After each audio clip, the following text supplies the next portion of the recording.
Hi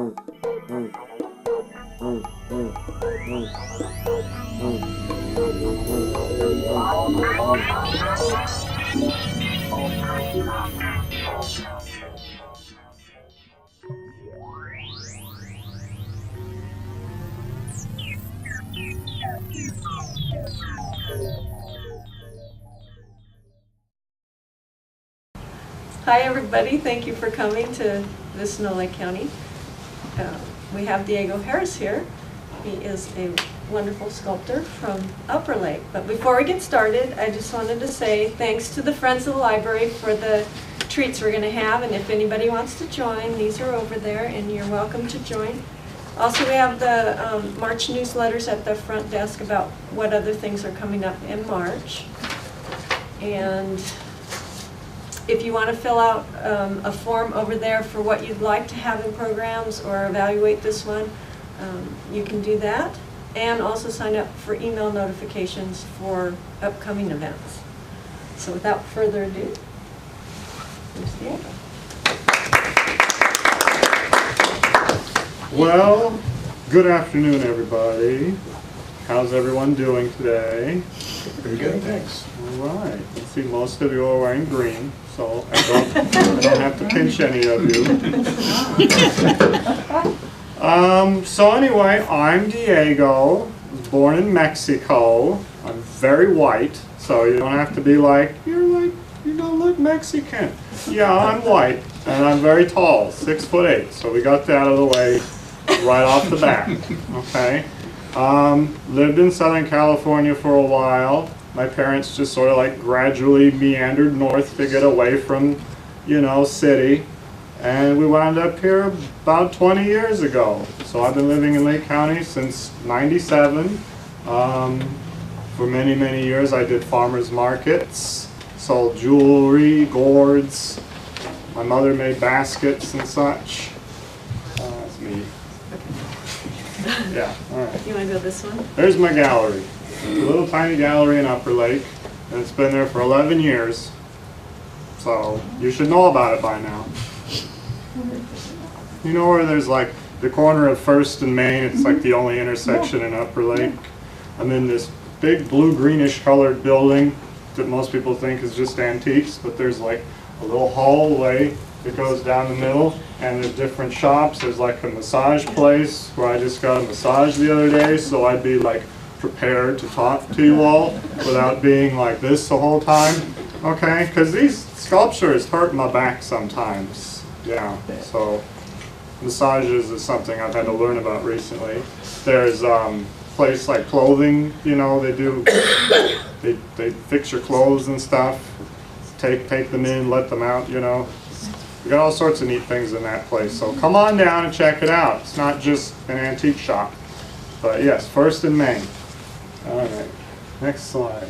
So my mother's baskets. She's a basket artist. She does classes. This is one of my gourds. I haven't done that many gourds lately because I've been busy with the sculptures, but I still have a few in the gallery. There's another one.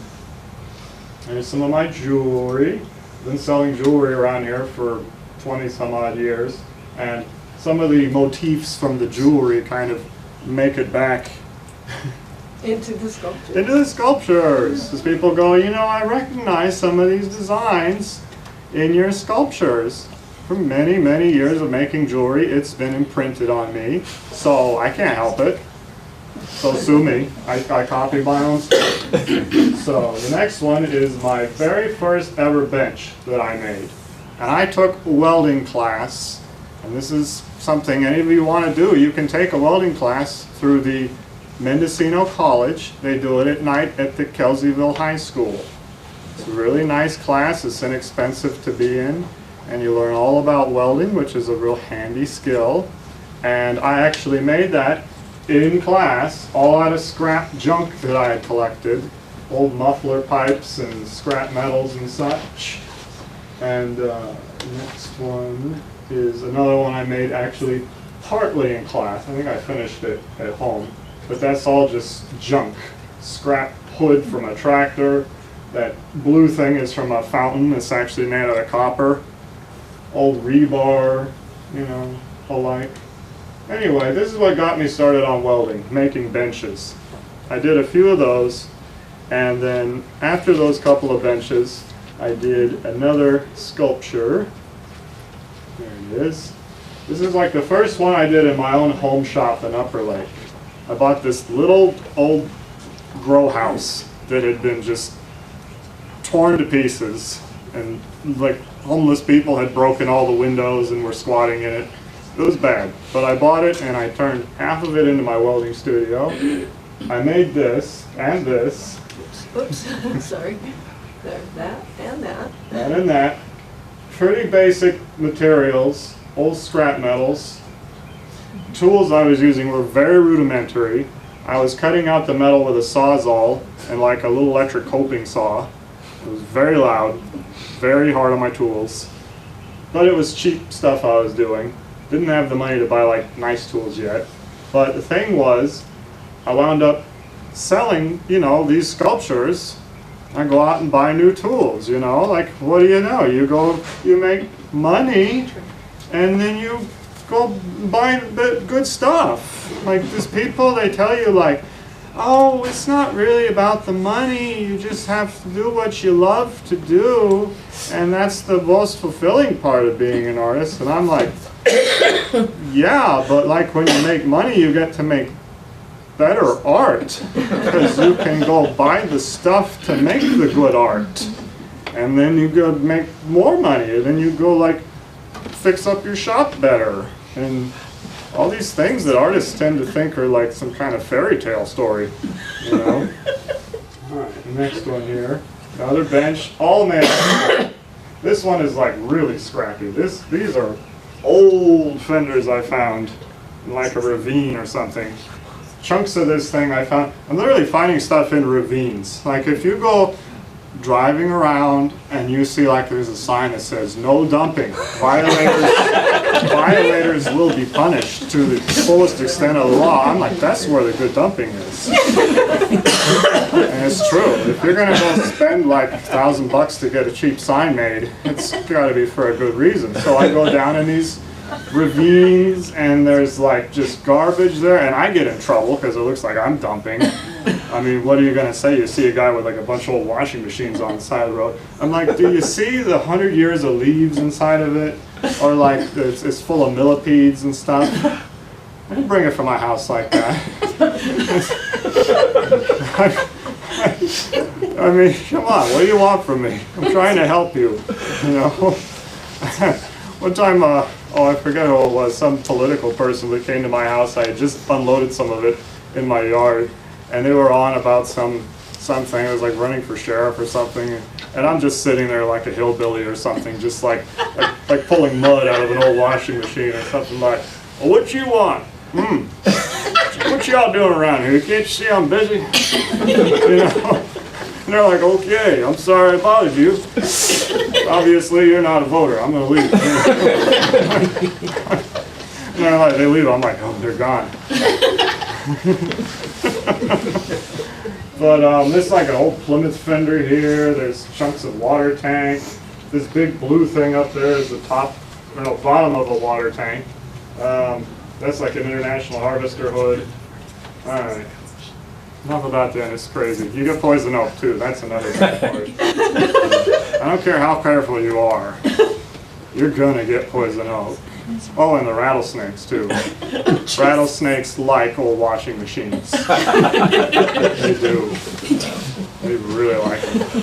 It's bad when you're dragging a washing machine, you hear like like, yeah, that one's staying here today. Even that one. This is one of my earliest sort of tree-themed sculptures that I don't even know. I just had like this wild idea to make some kind of tree contraption type thing. It's very sort of organic / industrial. I got like these big horn things for some reason. I don't know. But I made it. I put it at the Botanical Gardens in Fort Bragg, which is like a really lovely place. If you ever go to Fort Bragg, they have a really, really pretty botanical gardens there. And it's sold. And I'm like, well, heck, now I go buy more stuff and make even better things, and you know, the next one you can see where it is. It's actually a Napa now. This is a funny story though. This is one of those things that like only happens to artists. I mean, I don't know why, but I install it. The whole base of this area here is full of sacks of gravel. I did that, I'm thinking, you know, this thing's got to be secure.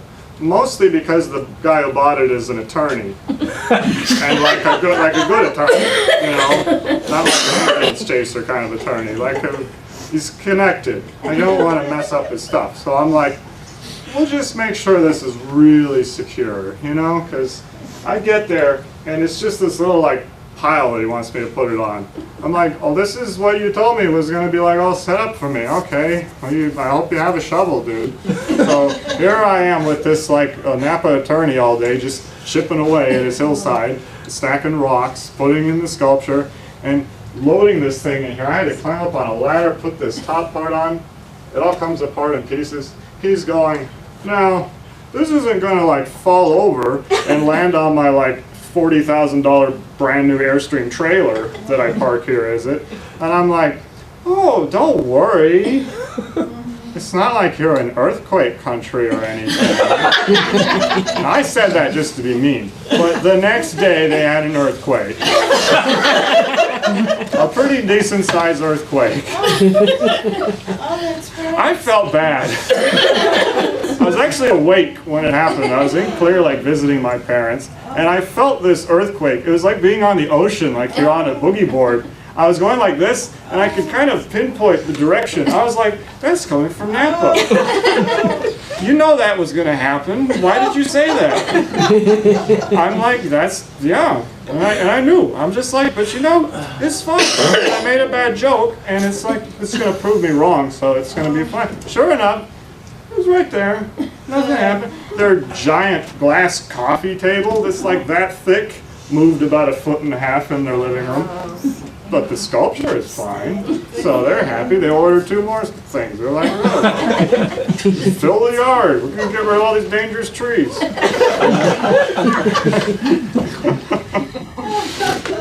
This one is crazy. I made this. I didn't know what I was doing. I had no clue. I just wanted to make something like insanely huge that was cool. All right? This was at the Echo Arts Show in Middletown, which was in a park just outside of Middletown off 175, and it was a really cool park. They had like sculptures there every year. This one was 27 feet long, 11 feet tall, and you could talk through one end to the other. I don't know if any of you ever saw it there. It was there for a few months. You saw it. I saw it. People can talk through it. So you could stand, or not even talk, you could just like have a kazoo or whatever you want to do. Somebody brought a bottle and just went like, and at the end it was like, and everybody was just like, oh my god, how do you do that? Like, well, you put this giant metal thing, it's going to make a noise, you know? And, alright, you can do it. So it's like the side profile view. These legs were a pain. I did that. This was like a few all-nighters I got in for this thing. It was one of those, oh my god, this is taking so long. It's due tomorrow. I'm just not going to sleep for 3 days. Why not? So making these legs. Now it is at the Real Good Solar Living Center in Hopland. They bought it. It's really cool there. A couple actually proposed to each other through the horn. He's like, hey, go stand over there. Just stand there. I want to just stand there. Oh, like over there. Stand here for. You know, like, you married me? And you're like, what? They got their wedding there. It was great. All right, next one. Another profile view. Oh, well, Do you want to go back? There we go. there it is. This is handsome. You know, not bad. Here. It's a nice one. All right, next one. You see how I riveted all the metal onto the horn part? All handmade copper rivets. 4-gauge wire that I cut in little pieces and hammered them in there. I don't know why, I just wanted to. Anyway, it was a lot of work. I haven't done another one of these since. I wanted to, but ooh, it's gonna take a nice sized commission to get me to make another one of those. Okay, let's see. This one, I kept the horn thing going. I made another one of these big tree things with the horn. This one has been like my most well-traveled sculpture. I just sold it like a few months ago. And then the woman who bought it in Napa, her house burnt down. Oh. The sculpture is fine. She called, actually I called her and she's like, well, I don't know what to do, but you know, at least I got a sculpture. And I'm kind of glad she bought it. Like, I almost felt bad, but then I realized, like, she paid me cash. And this is an older woman. And she just brought it out of the house, like, in a bag. So I'm guessing that she had all her money, like, in a mattress or something. So at least she invested some of it before the house burnt down. So, you know, whatever. She had insurance. She's fine. All right. That's me. Anyway. This is what my yard looks like when I'm making a sculpture. There's just chunks everywhere. They all bolt together. I can't make them all in one giant piece unless it's, well actually sometimes I do, but I'm crazy so I shouldn't do that. But they all bolt together. They're fairly transportable, if not for the fact that they're really awkward and difficult to move around.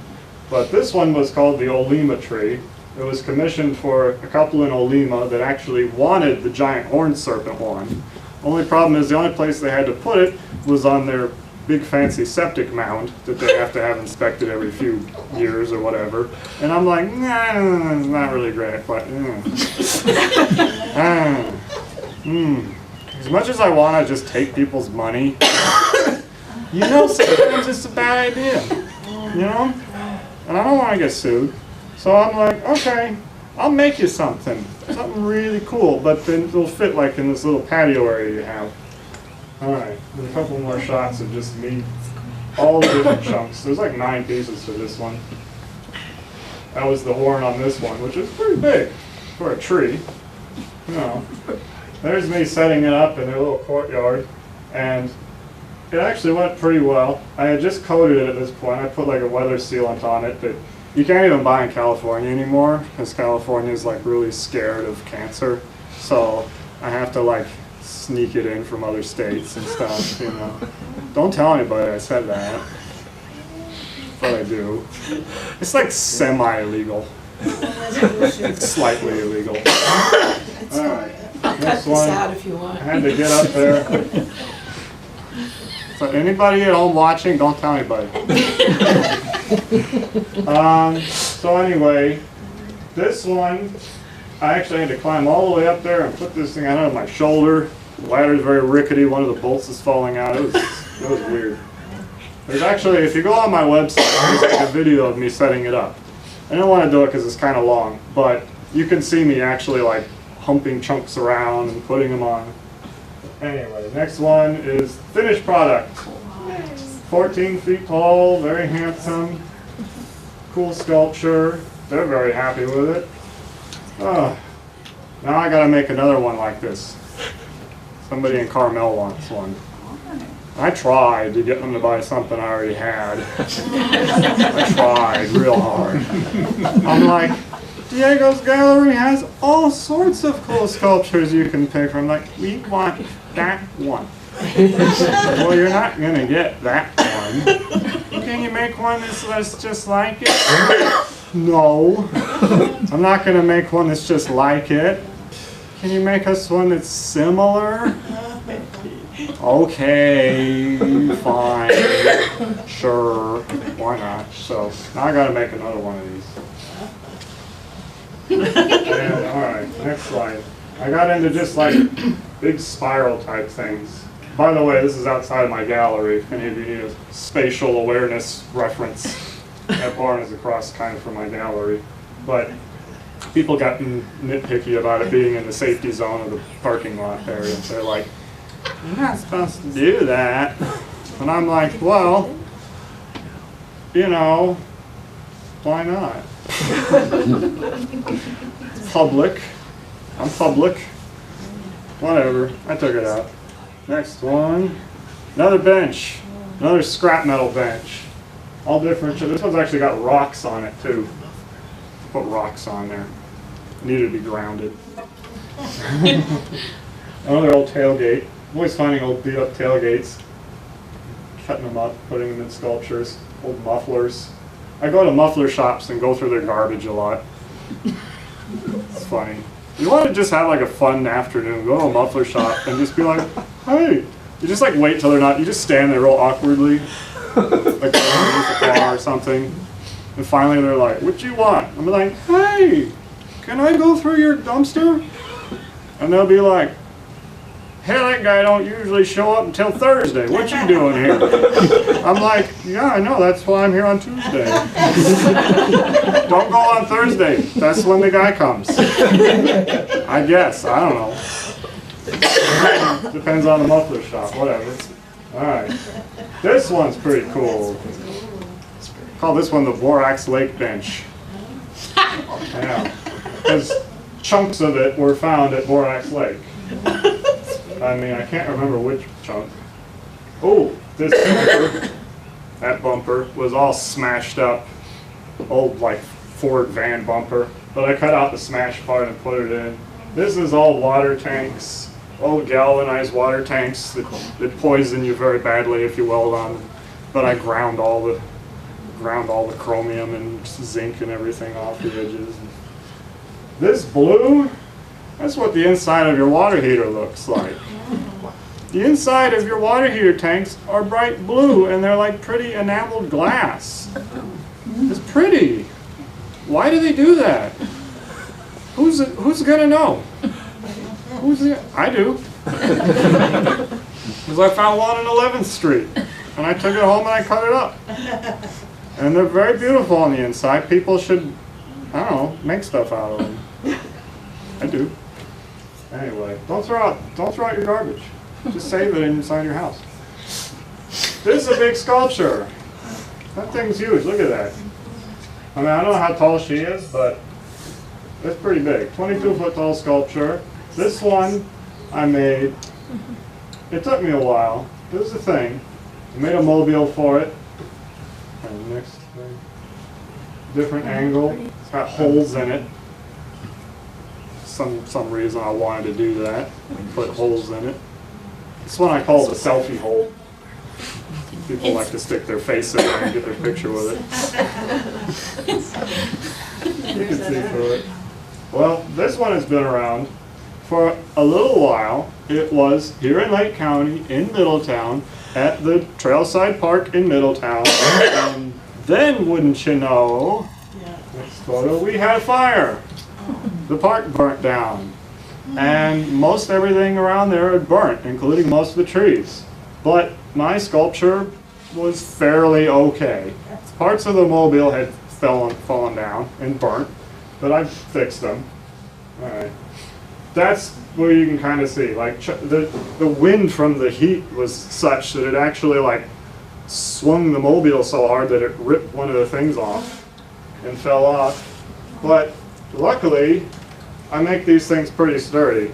There were little chunks of broken glass on the ground that had melted right around the sculpture. That's how hot it got. It was very hot. But all my sculptures are structured on the inside. So there's like square tubing and rebar. What you see is mostly just like a skin. It's not really the sculpture that holds itself up. It's just the skin that kind of protects the insides. It's my theory anyway. And that's how it got after I cleaned it out. Put it down in Sonoma at a place called Cornerstone Sonoma, which is a nice place. It's got little wine tasting shops and they have their Sunset magazine once a year does an event there. And eventually it's sold there and I had to move it. That's me. I had to take scaffolding, put it on the roof of my truck, take it all apart, and okay, next. It's a lot of work taking that thing apart. I mean, it's a to-do.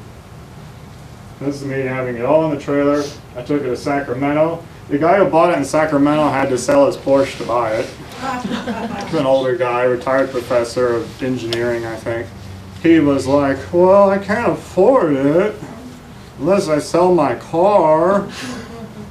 Oh, I never drive it anymore anyhow. It's like I'm counseling this guy over the phone.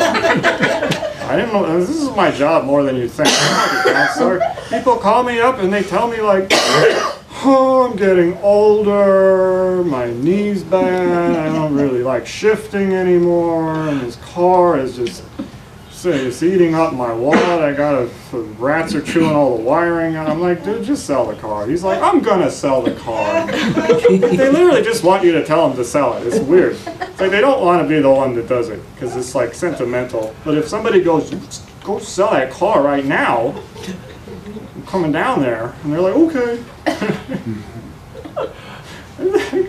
had to learn to do that. It's weird. It's part of being a salesman, I guess. That's me and Thomas. We had to do the whole thing in reverse, put the scaffolding in. This guy's got like a narrow little side yard we had to carry it through, one piece at a time. Couldn't get the truck down there. Pumping it into position. It got hung up on tree branches. Like hung up. It was stuck. And it was very precarious. I had to get a long piece of bamboo and just be like, kept poking at it until it finally came undone. And the whole thing is being balanced on this little contraption I made. It's heavy. Very scary when it's balanced there. And I did not hurt his lemon tree. It was safe. Very, very adamant about that. Put the legs on, still about 10 feet up in the air. Next shot. And we kind of tip it slightly down and then put the last leg on. And then after that, we got to fill it with concrete chunks inside of it so that it's heavy in case there's like another earthquake or whatever. You know, I have to think of these things. I had to lay out the mobile. The mobile got all muddy on the way down, of course, so I had to like scrub it all. There's me up on a rickety situation there. It's like, he's like, I got it. Problem is he's standing on something that's rickety. It's like 3 levels of rickety. And I'm up there like bolting it on with this. I'm up there like, bad. And there it is. Beautiful. We did it. And he's happy. He's like one less car, but one more sculpture now. And then he's going to surprise his wife. I have not heard back. I don't know if I want to know. I sent him a card for Christmas. Never heard anything back. Wife is, I'm sure, still married to him. So, you know, that inspired a little one. That's the same guy who bought the one in Napa that had the earthquake. He's like, hey, I want you to make an even more precarious sculpture on an even steeper hillside. That's even more imbalanced. And I'm like, you got it. Look at this. I had to make this to be on a hill. It wasn't easy. I was like eyeballing it the whole time. I had like blocks of wood in my shop, like different levels I'm building it on. And then I get there, me and this lawyer guy. Lawyers aren't like the most handy guys. They're not. They like to pretend they are because he's a construction attorney. But when you actually give him like a shovel and a wheelbarrow, it's like, dude, you're mixing concrete. I'm like, just give me that, you know. You don't have all day to do this. It's going to rain soon. Come on. Big blocks of concrete in the ground, you know, put the sculpture in. And he wanted to help so bad. I felt bad. So I'm like clamping these eye hooks on. I bring them, they're like a little open still so that I can put them all together. And I have these vice grips and I clamp them shut, all right? But they're like 3/8 inch steel rod. They're not real thin. So I'm clamping them. I'm like, do you want to do one? He's like, He's doing the vice. He's like, he's a pretty big guy, a little guy. He's very tall for a lawyer. He's like, I'm like, don't blow out the muscle or give me that. And I'm just like, clamp. And he's just like, no! Why do you do that? He's mad. He's still mad at me. He's still mad. It was like 2 years ago. He's mad still. Emasculated him. I'm sorry. Just like do it a lot. I got strong hands. I do it all day long. You know. There's another one. This one's in Middletown right now if you want to go see it.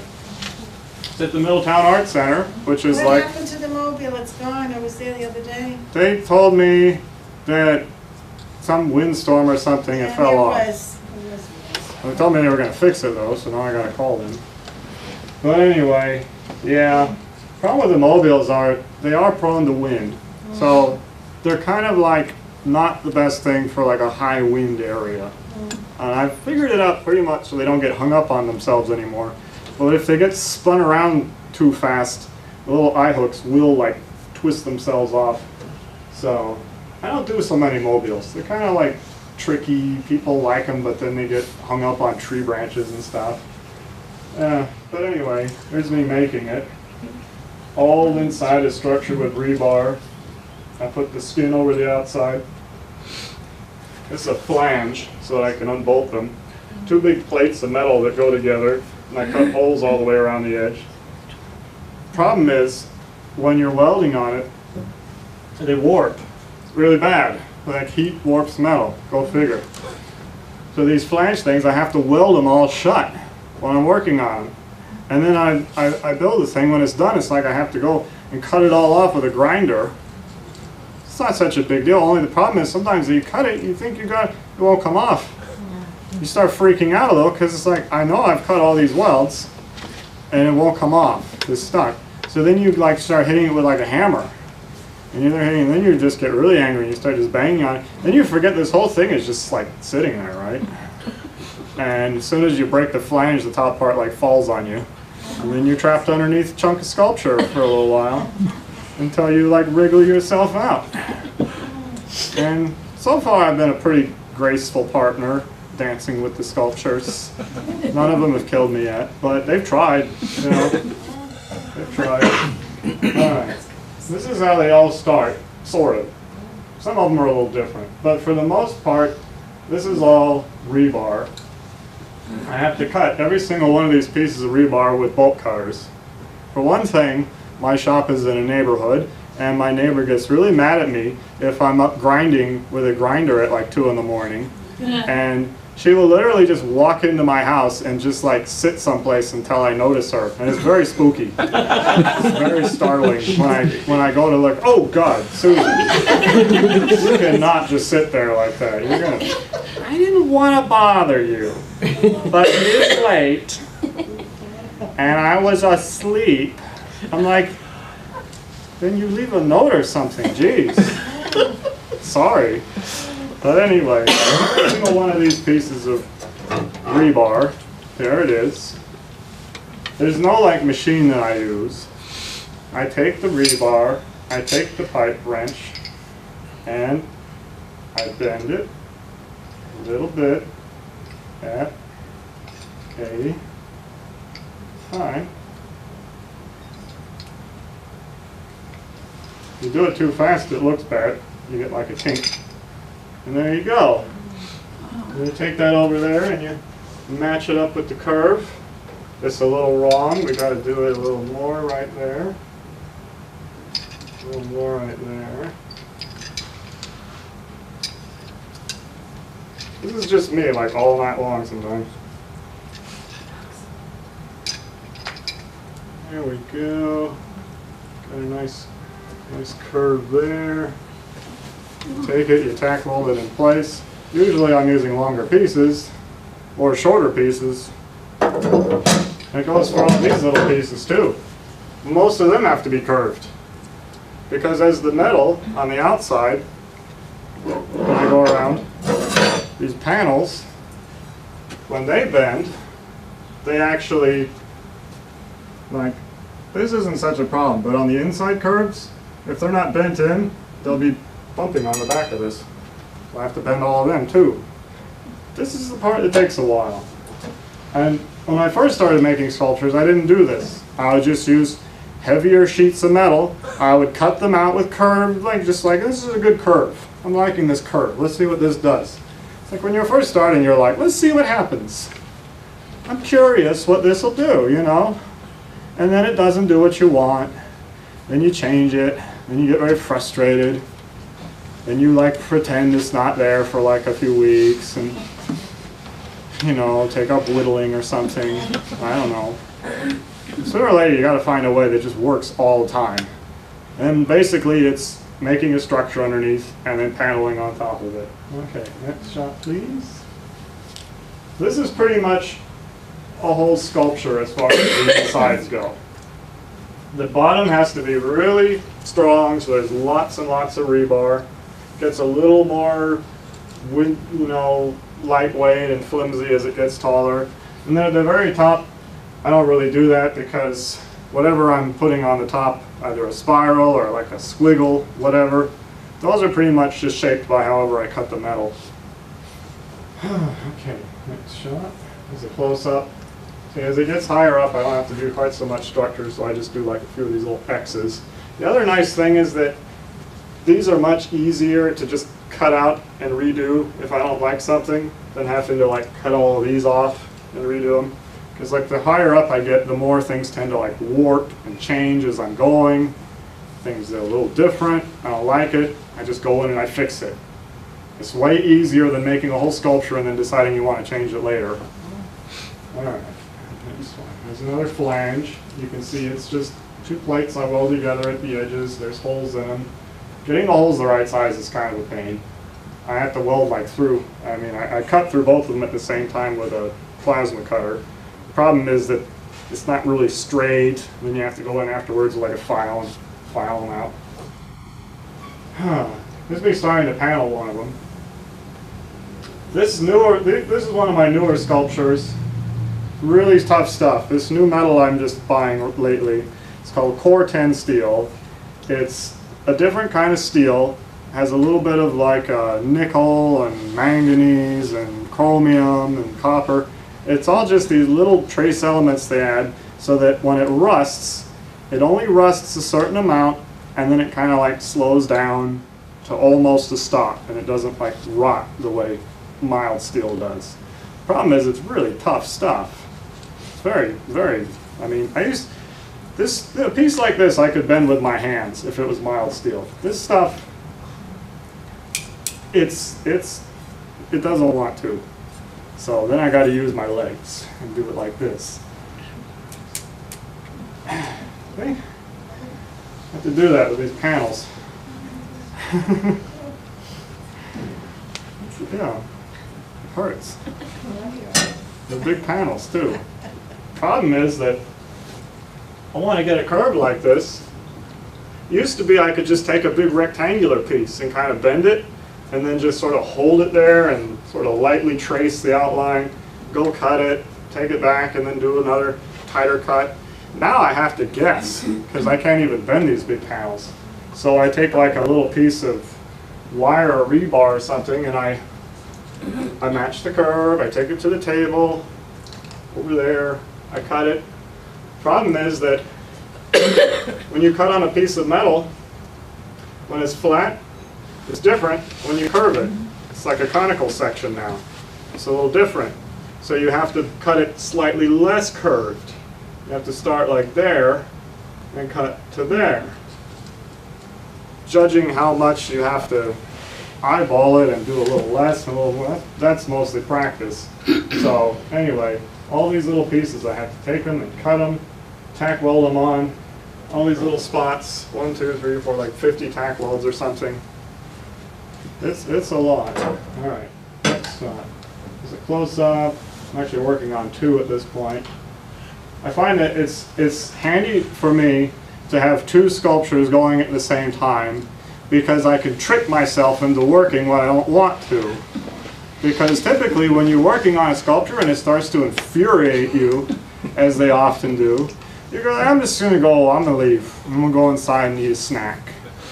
Take a little break for like a week. It's not very productive. But if I have 2 going, I'll use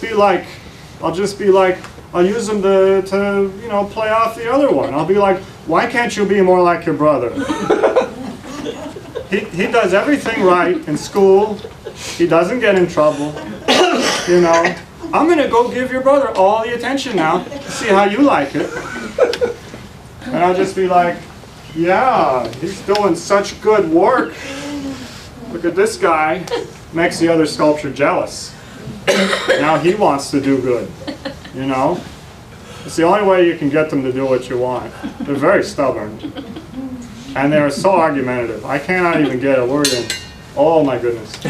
But this is all the seam welding I have to do. They're all seam welded. Whole thing, every inch of it.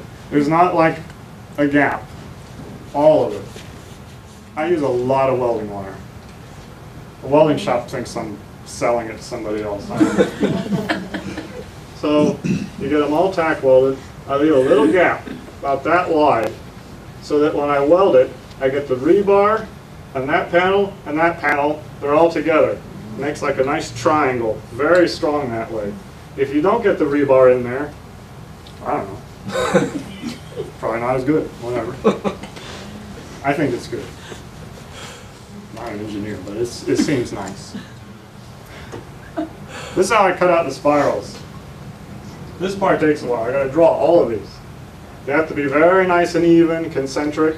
I can get 5 usually out of one sheet. It's a sheet usually about that big. 3 by 4, maybe, well, 3 by 2.5, let's say. I cut out all of it. I have to layer 2 on top of each other, cut through both of them with a plasma cutter. The whole time it's warping, it's curling, it's terrible. It's never perfect. But the good news is if I get 2, okay, I'm going to cut them all out. You have to do like a little bit at a time so they don't warp too much. Clamping. You lay your elbow on it when it's still hot and burns you. Another one here. Thank you. This is that you can see. I get like 4 of them. I curve one side opposing each other so that it has like that.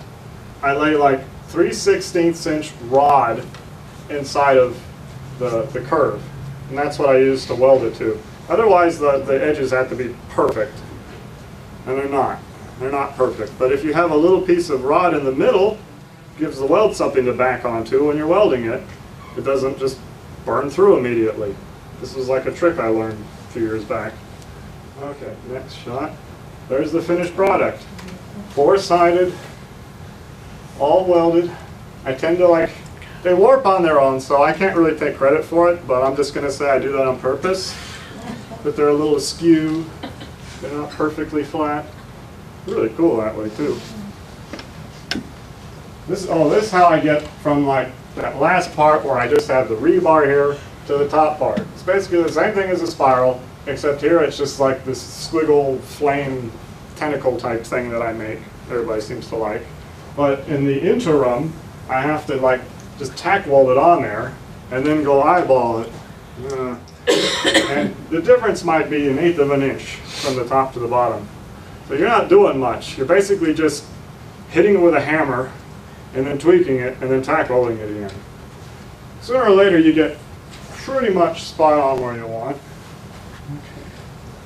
You can see, that was where I found that I liked it. I'm like, yeah, that's good. Leave it there.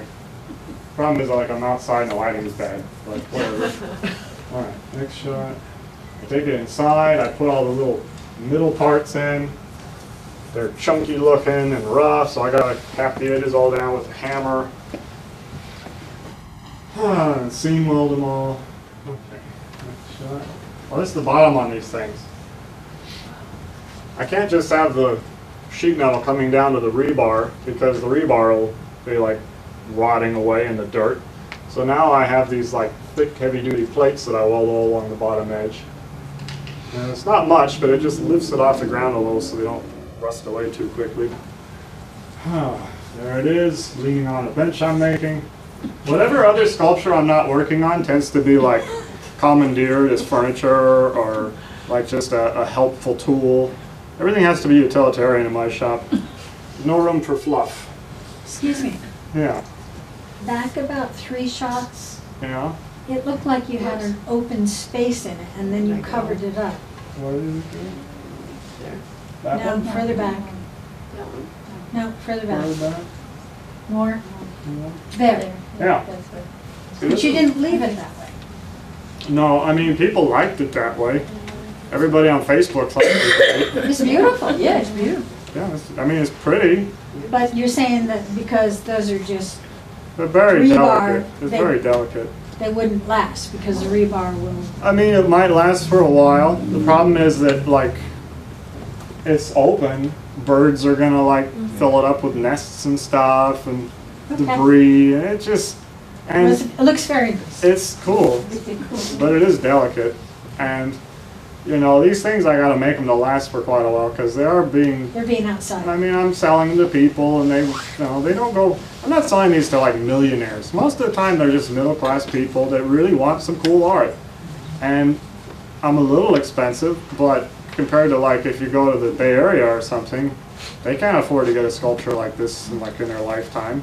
They see my stuff and they're like, I'm gonna sell my car, or I'm gonna take some of my, you know, retirement or whatever. I really want a cool sculpture, and I want it to last at least until I'm dead. Maybe my kids half of their life or whatever.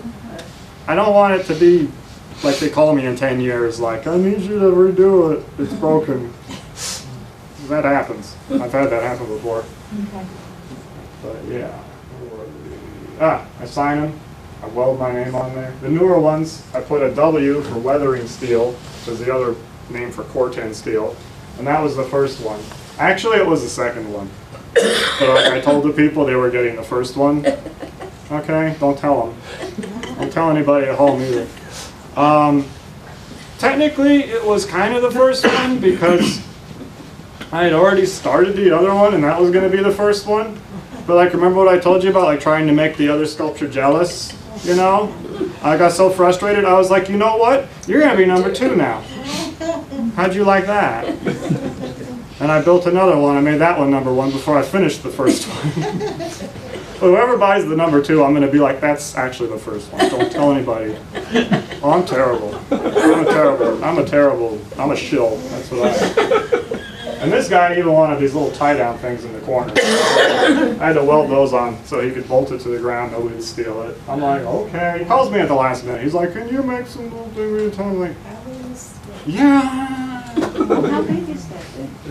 How tall is it? Could somebody walk off with it? No. No. I don't think so. But people are paranoid. It's in Concord. I don't know. Maybe things are getting rough down there. But anyway, next one is the finished sculpture in Concord. The very first Corten sculpture that I made, I just finished it at the beginning of this year, basically. Like the 4th of January, I think. Delivered it. They're in love. They love it. The wife has named it Remembrance Tree after her daughter and granddaughter that tragically died. So that's what people do sometimes. They memorialize them. I've had people, they bought them to use as a memorial to their house burnt down in the fire, or what have you. They get a little insurance money. They're like, I want something that's not going to burn next time.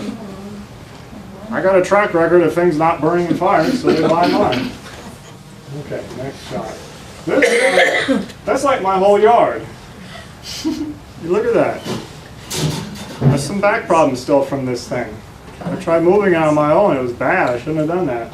But that thing is like 14 feet tall, it's like almost 14 feet wide. It's huge. And that one is called the Storm Tree. And next slide please. This is how I have to set it up. I have to put in more scaffolding, ladders. I figured out a trick actually. The very top part I have to get up there.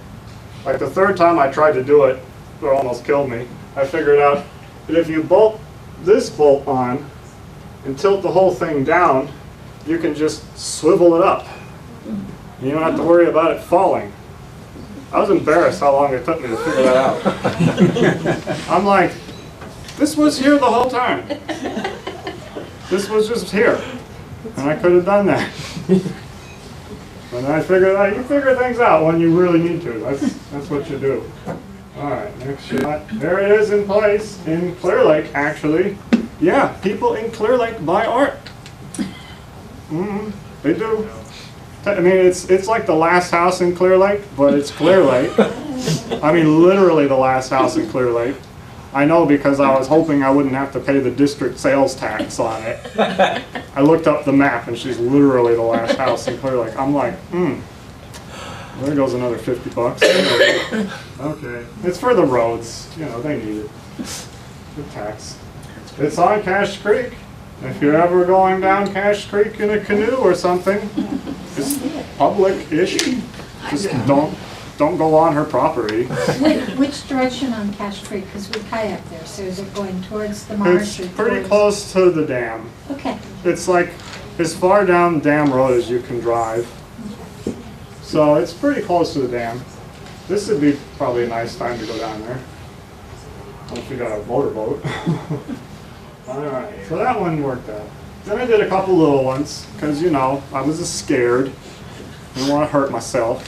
So I'm going to do some little ones. Do a few little ones. Problem with small sculptures though, they're actually like a lot of work. And people don't want to pay you as much for them. So I figured that out. I made a few of these. There's one. There's another one. Another Clear Lake sculpture. That one's in Clear Lake too. Then I got a little bigger again. And another one. That one is pretty nice. Oh, this one actually is really cool. I had to hump all these rocks into there by hand. They're big. It was already like a pile of dirt in the yard, and I was like, that's exactly where I want the sculpture to go. And in my head, I'm like, you know, moving a pile of dirt is like a lot of work. You know what's easier? Rolling boulders from down the hill to go around the pile of dirt and make it like a little platform. No, it's not easier. But it looks great. I mean, this one is another memorialized sculpture that she put in because her place burnt down. That's off Yankee Valley Road in the Hidden Valley Ranchettes or whatever they call them. But yeah, that was like one I made sort of as a tribute to the fire. Called it Rust Fire Tree. And everybody wants it. She already bought it, so you can't have it. Actually, she might sell it to you. She's a businesswoman. Alright, next one. This is another medium-sized sculpture I had at the Art Center in Middletown. Somebody in Lake County bought it. Most of these are in Lake County. Lake County has people who appreciate art. We're actually like a really good place to be an artist. I mean, I know this is like the get to know Lake County thing. That's, now you know. Lake County has art and people who appreciate art. And the common thread I hear is like, oh, well, you must do good since we're so close to like Napa. And because nobody around here would buy anything. I'm like, yeah, occasionally I sell in Napa. I have like 3 sculptures there. I've got a couple in Sonoma and Marin, and a couple in Mendocino. But at least half of them sell right here. So yeah, get to know Lake County. Alright, this is another one I did, smaller version of the Rust Fire Tree. And that one is in Ukiah, which is like sort of like Lake County almost. It's like where Lake County goes to shop sometimes. Sorry, but you know. It's true. When they're having a sale at Freeman's, I'm gonna go. I'm sorry.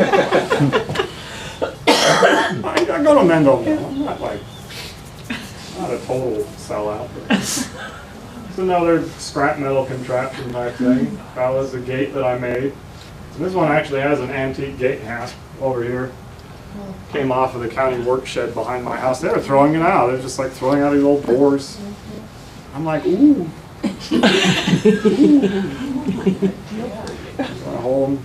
The guy made that same noise when he saw it. Always hide it. Like, let the customer find it. Like, I'll just be like, I'm just gonna put that like right there. You can find that.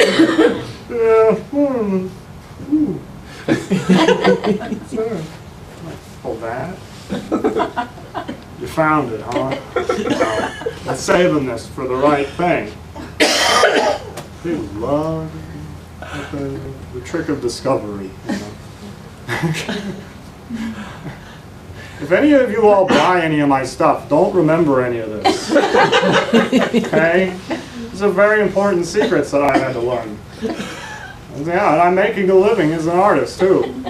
And yes, that's all. It's hard. It's hard. You have to do these things. Nobody just walks in like they're buying carpet or something. You know, you kind of need carpeting, sort of. I don't, but you know, some people do. Another bench I made. This one is another cool one, all scrap metals and such. Lots of weird little chunks of metal that I had saved up in this pile. I had to grind all the edges off each one of these with a grinder because, you know, people are going to poke their finger in there and then yank it out really hard and they're going to get hurt. And then that's not my fault, but, you know, everybody points the finger at the guy what just made it. Oh, it hurt my finger. You know, so yeah, make them all round and smooth, whatever. You know, there's still chunks of this thing I'm using up from my high school welding shop. This part in the middle here was my practice chunk for welding pipes. Nice. Had that in the pile for like 10 years. Alright, next shot. Knife photography. This was the latest one. A lot of the shots of me building the thing with the spiral in there, that's the one. And it's for sale. If anybody would like to buy it, you come to Diego's gallery and, you know, we'll work out a deal. But yeah, if it don't sell, I'm going to probably take it to the Botanical Gardens in a month or two. How big is it? Oh, this one? This one's 10 feet tall, and it is $6,000. It's all made of Corten steel, which is very expensive. I'm like the only guy in Lake County that I know of who's using Corten. Rolf Cricken uses it sometimes. He's a founder, a foundry guy. He does bronze. But once in a while he does like a little plinth or something. He makes it out of Corten. I just got some scraps from him the other day, so I kind of feel like I should plug his foundry. But anyway, he does cool stuff. This one is like in my shop still. This is the one I'm working on right now. It's pretty much done. At this point I hadn't ground off the edges yet. So the next thing I do to make them nice and smooth is I go in there with a grinder and I round off all the welds. All of them. This is me. 2 hours a day about. I can't do more than that or I'll get a back spasm. It's like a 7-inch grinder, and I'm using it one-handed sometimes because they get in these buttons. It weighs about 14 pounds. It's vibrating. It's like 7,000 RPMs. You know, it's a tool. It is a tool that I bought on Amazon.com for like $100, and I'm very clever. So you know, I could have probably got a better one. This doesn't vibrate so bad. I didn't. There we go. So yeah, the last thing is the grinding, and that's just a whole. Ooh. I didn't used to bother. I used to go, I like the rusticness. It wasn't because I was lazy. Never. I liked that rough. And I still leave a little weld. I like to look at a little bit of weld. The problem is I get lazy when I'm welding and they get kind of sloppy sometimes, and I'm embarrassed. But, you know, I grind them now. Alright, next thing is my next thing. Just a drawing at this point, but it is commissioned already, and it will be going up to the city of Eureka for their new trail that they're making, waterfront trail or whatever. They actually want 2 benches from me. This one is for the Kinetic Park, which is where they have a kinetic sculpture race. It's like they make these weird little like go-kart dune buggy contraptions with doodads and stuff on them. And the problem is that they wanted to incorporate like symbols and stuff from their event. And I'm like, well, I'm an artist. And I don't just go like airbrushing a bunch of decals on my stuff. But if you really, really want, I will stick some wheels on it for you. So the next one is, oh wait, different one. This is the other one they want me to make. It's like a sawmill / railroad theme. I don't know how you combine sawmill and railroad so much, so I just stuck a bunch of saw blades and gears and wheels and stuff on it. They like it. Alright. That's the one with the wheel. I'm like, look, it's burning rubber now.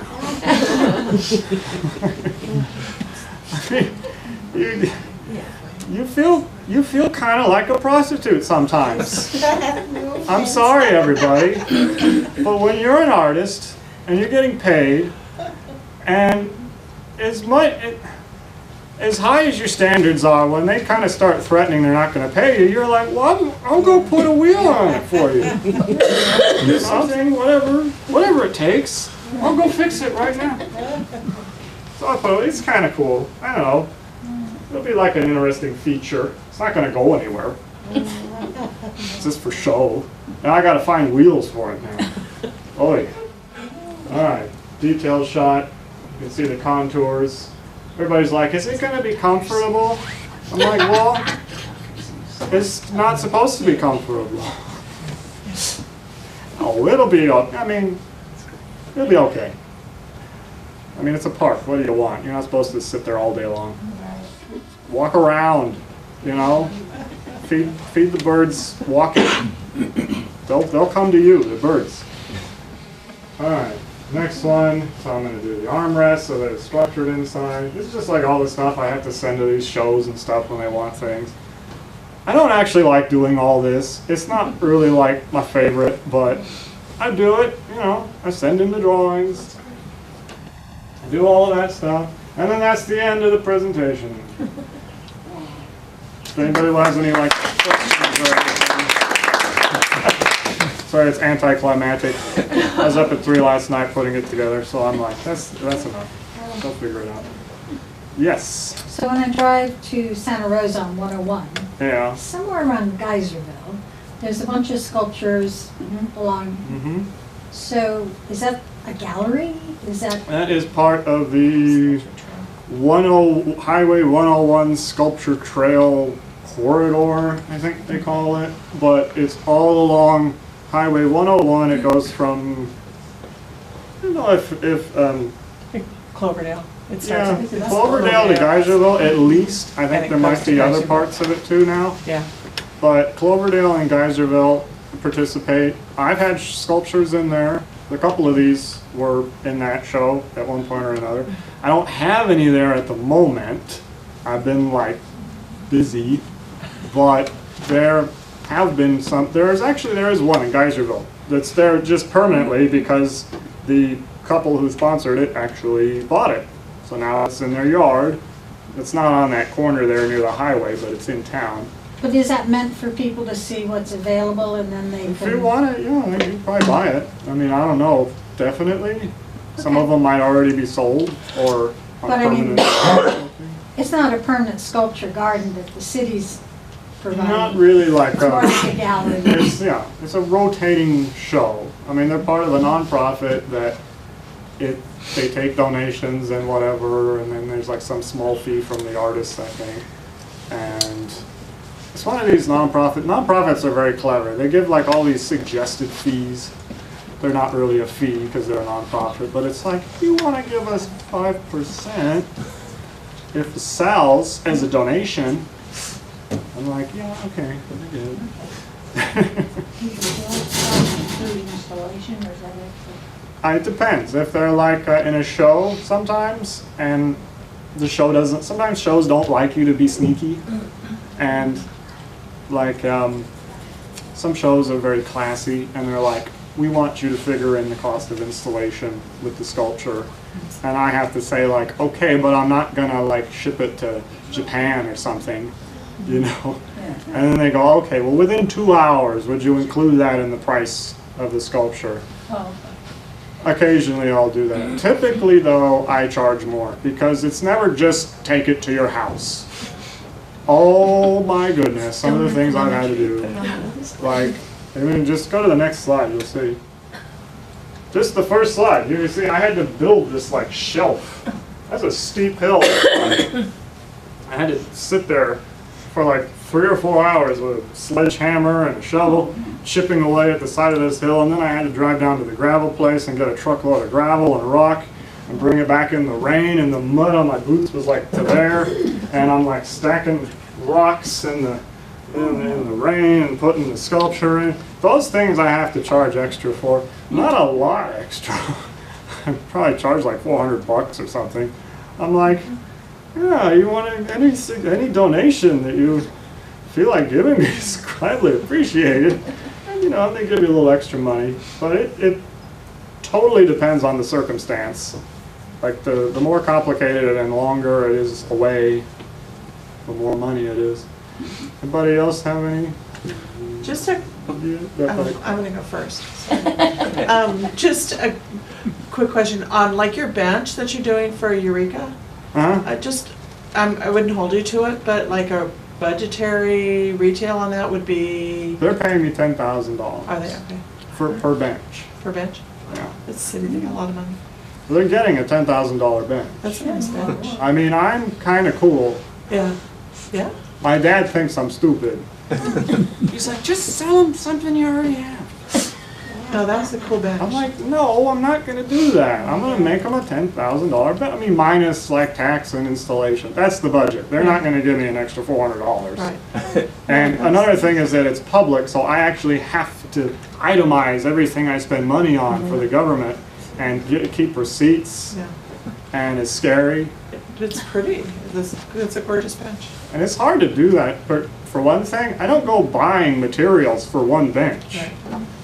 I go buying materials when I need new materials. They're for like whatever I'm making. So now I got to go in and figure out the percentage of this shipment and the percentage of that thing. Or I could just lie and say it was all for the bench, which I may end up doing. I don't know. But it's all right. Like I go writing off things on my taxes. I have to keep track of when I bought it. It's for sales tax. If you're doing quarterly sales tax, if you didn't use it up in that quarter, you can't write it off. Yeah. And they ask you to keep track of how many like sticks of rebar you used. I'm like, I go out there at night and I grab one. I don't go writing it down. It's like I'm wearing thick gloves, you know? I need like some big, like, giant monkey pencil or something to pick up, you know? Some big thick thing that I can grab with these hard to use gloves and be like, one. What do you want me to do? Is this piece in public or is it on somebody's property? It's semi-public if you drive by and you see it. Where's it at?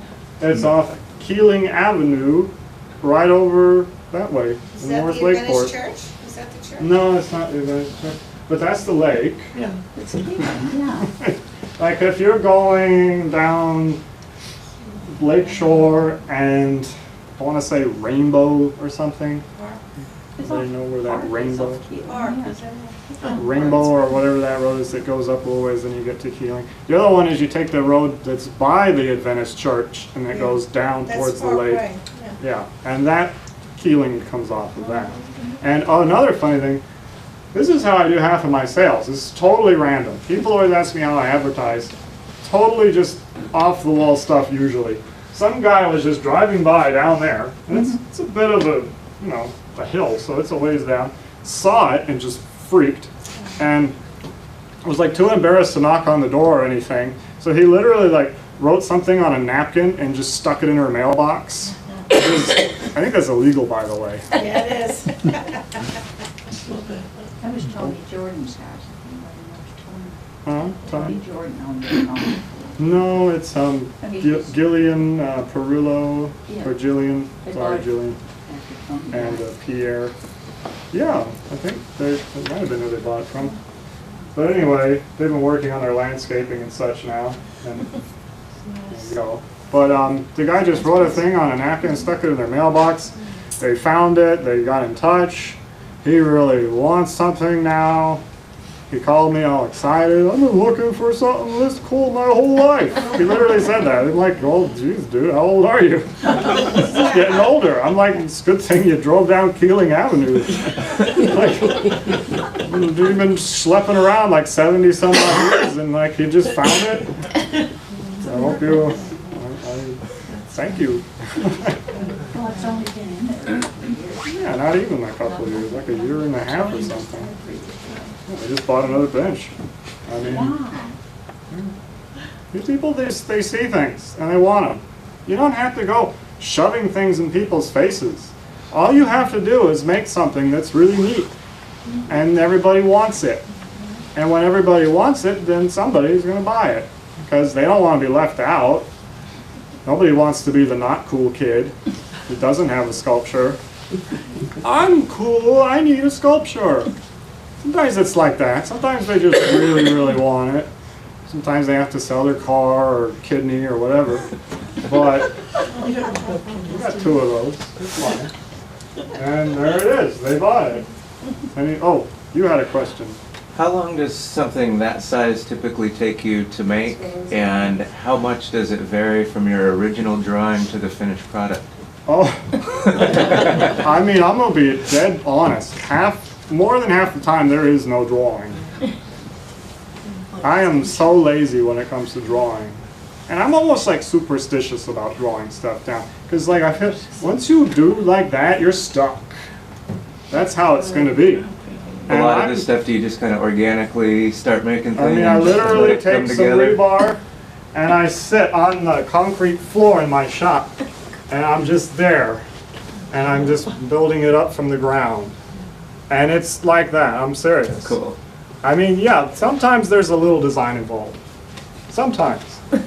Not always. Like, if I'm selling it to somebody that is like a stickler and they really care about what it's going to look like, weirdos, you know. Usually I just tell people, like, don't you like being surprised? Don't you like surprises? Are you that jaded? And they're like, I like surprises. I like surprises just fine. I'm like, then you're never be surprised. I'm like, and then I like hang up the phone, I'm like, whoo! Almost had to draw something.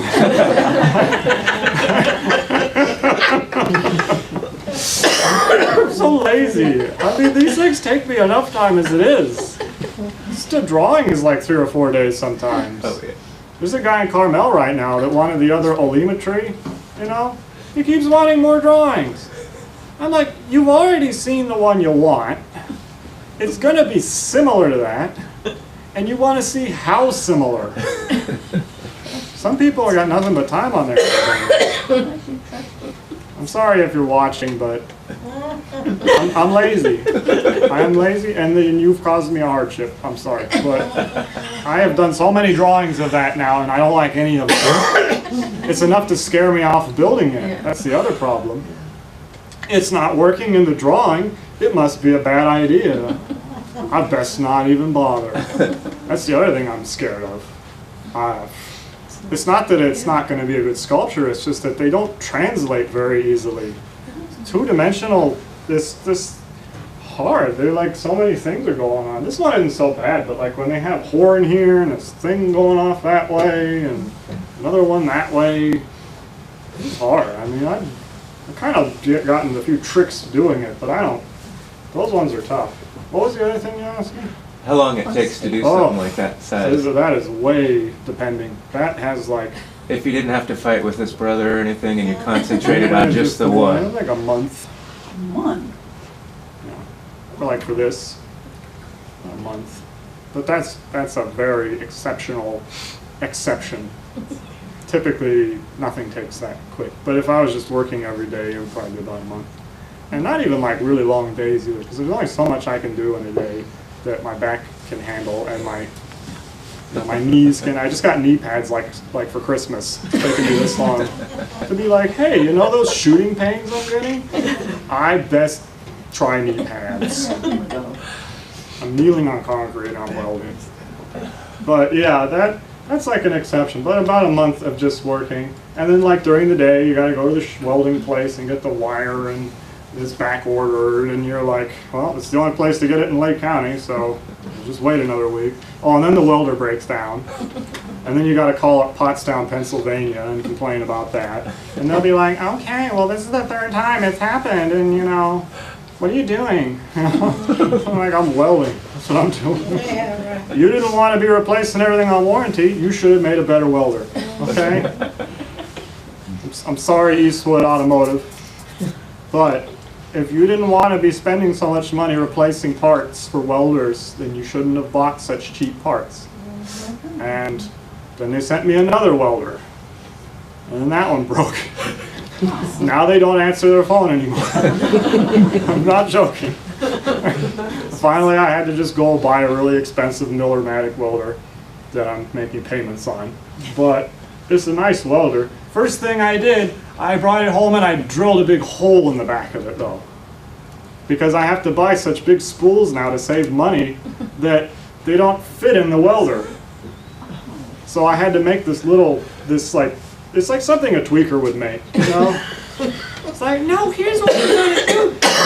We just drill a hole in it. And we just pipe it right in there. Oh, it'll be fine. Just don't ever move it again. You know? I'm still gonna be making some kind of cart for it now. I can't even move it. I got like a welder here, and then a hole in it with a little tubing, and like this little spool holder I have with this 33-pound spool of wire on the back of it. And yes, you can buy a welder that takes a 33-pound spool of wire, but they cost like $10,000. This one was $1,200 something, so that's the difference. A little wood and a good drill, and you can make the most of it, you know? It's just very strange when you're still making payments and you drill a hole in it. I just pretend like I'm making it faster or something. Like a speed hole, you know? Cuts down on drag. But yeah, a month, minus whatever crazy thing happens. Sometimes it takes up to 6 months, or even longer. If I put it away, work that way, 6 months is kind of like a long one. That was a surprise. Yep, I mean, I've never not made one. So, they take their own time. Yes? I get a sense when I see a lot of your sculptures with the horns and the shapes that it's sort of like a Dr. Seuss influence, but what for you has been sort of your inspiration for some of the designs that you have? I sometimes get people to tell me Dr. Seuss. How do you know though? I mean, like, I could have been influenced. I'm going to be honest though, it took me until like 2 years ago to actually get that Sam I Am actually liked the green eggs and ham. For years I thought it was like a story of sticking to your guns and like not eating the nasty green eggs and ham and not being like peer pressured. I thought that was the thing. And then like 2 years ago I was watching some movie and they were explaining it to little children and they're like, oh, don't you remember when he actually liked it? I'm like, he did? Oh my God, dude. Stick up for yourself. I mean, obviously I'm not like a great Dr. Seuss, you know, scholar. I got, you know, like libraries and stuff when I was a kid. That was one of the books, you know, maybe that was. I get the younger folks nowadays are always on about like Nightmare Before Christmas. Yeah. That's the other one I hear a lot. In fact, I've been compared to the Jack character. It's just kind of odd. Really little kids call me Slender Man. That's a good thing. Okay. What's his name? Calder. You know, whenever I make a mobile, oh, you must be a big fan of Calders. I'm like, the guy invented the mobile, okay? I can't help that. You know? Every time you go buy a car, I'd be like, you must be a huge Henry Ford fan. You know? Look at you driving that mass-produced automobile. You know, no steam engines for you. You're a Henry Ford guy with your Subaru, you know? Another Yes. question on your mobiles. How do you know they're heavy?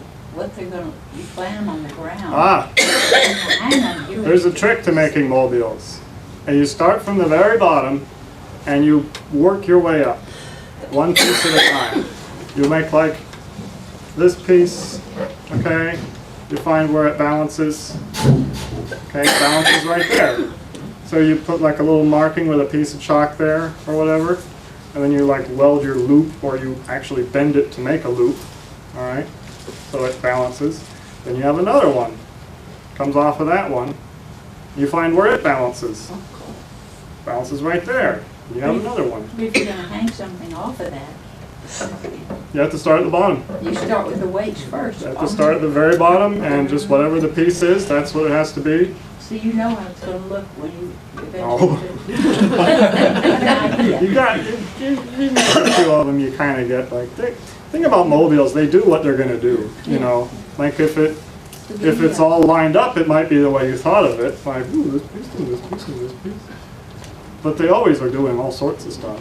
Another thing about mobiles, you can turn the things. It doesn't mess with the weight at all. That's true. So, like, you don't like it, you can always try, like, turning one of them, another turn, see what that does. So, you should try making one. They're cool. You can make them with all sorts of stuff, just wire. I should have brought, like, mobile making stuff. To be like, okay, now we're all going to make mobiles. Not that hard. I'm sure there's, like, YouTube things. Have We you could have made them one come of those teach a big class. ones turn? Huh? Have you made the big one like that spin, You mean the whole sculpture? top of it? No, I've Haven't gone thought for about that yet? connecting axles and stuff to like a wind machine type things before. Well, I mean, they're sort of like stables.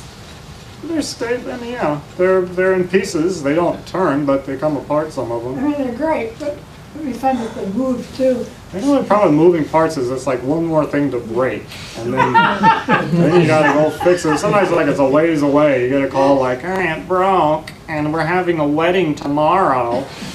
Can you come right now and fix it? You know, like, all right, I'll be down there in about 4 hours, I guess. So we put on a clean shirt, you know. And then they feel like, I shouldn't have to pay you because it broke. Here's the $50, you know. Anybody else have any musings, questions? Things about Lake County or art or?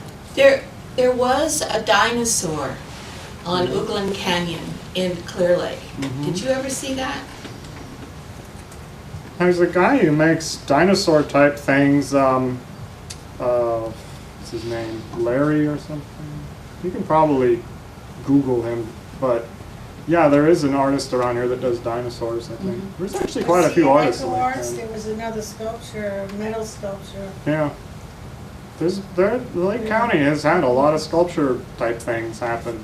We're kind of a bastion for the artists. It's cheap here compared to elsewhere. If you actually have a thing about like, I'm a California person, I'm not getting chased out of California. You move to Lake County. Or Modoc or some atrocious place like Kern or whatever, I don't know.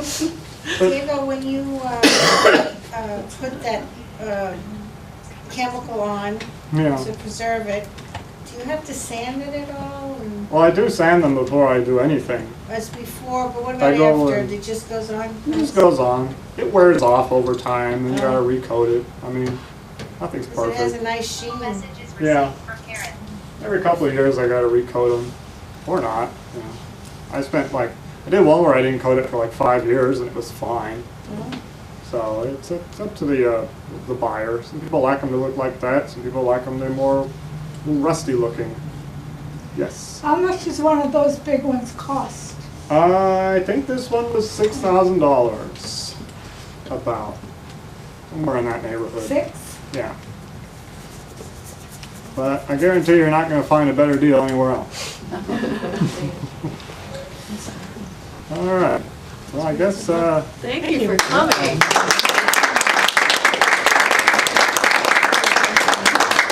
All right. Well, pretty well.